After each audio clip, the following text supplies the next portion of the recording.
With the holidays now firmly in the rearview mirror, the investment mood is tracking the drawing in of the evenings as autumn begins. Well, after 2 years of rising interest rates, the big question is whether or not the United States can avoid a recession. Well, equity markets across the world traded down last week.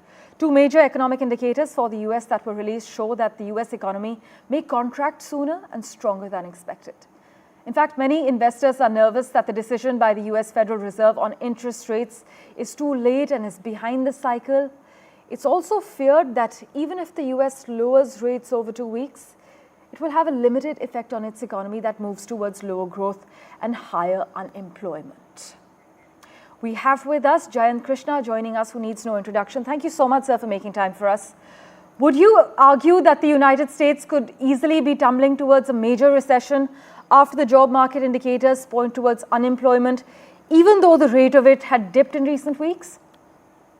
So, yeah, I would feel that, many economists have said that the US economy may contract sooner and perhaps to a greater degree than what it was forecast a few months ago. If you look at some of the recent indicators, the growth has lowered, the unemployment rate is higher. There has been a real contraction in the manufacturing sector. In July, it contracted by about 0.3%. And for 20th time in the last 21 years, the manufacturing sector has contracted, So these are surely not good trends at all. But, they're mixed signals because if you look at the US average hourly earnings, that last month went up. New jobs did get created. The expectation was that about 160,000 jobs will get created. That didn't happen, but about 142,000 jobs did get created.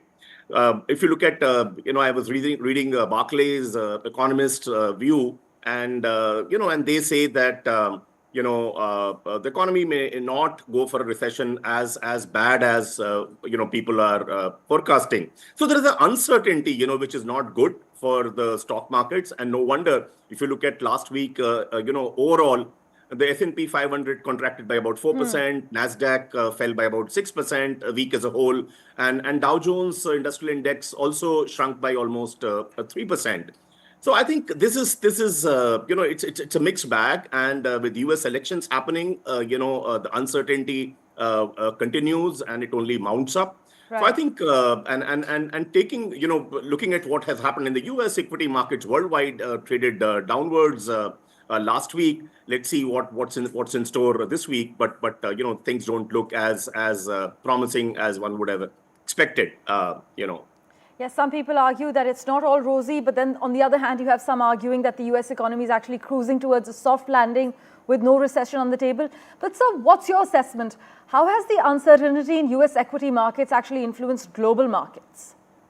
So, one is the fact is our supply chains, our trade linkages all over the world. What happens in the largest economy in the world does affect other economies because the supply chain, linkages because of export imports, But the fact is, as a standalone, if you look at some of the major economies, look at UK. UK's economy has not been doing well in Rishi Sunak's days also. And if you look at now with the new Labour Party-led government, their projection of a gloomy economy continues. In fact, they have said, be prepared for the worst.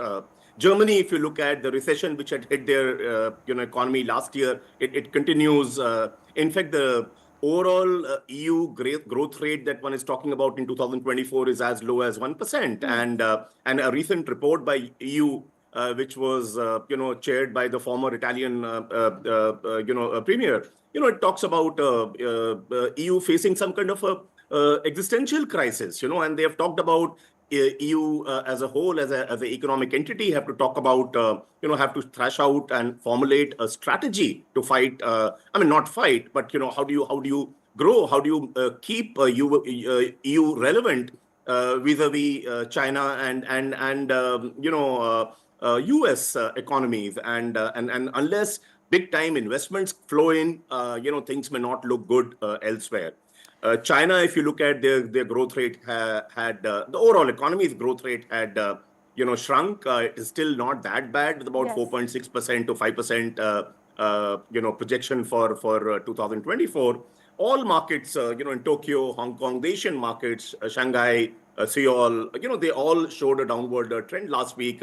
Even Sydney in Australia fell.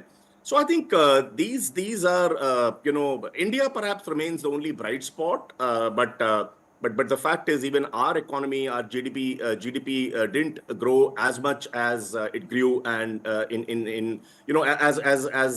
vis-a-vis the projection it was there for July figures which are out.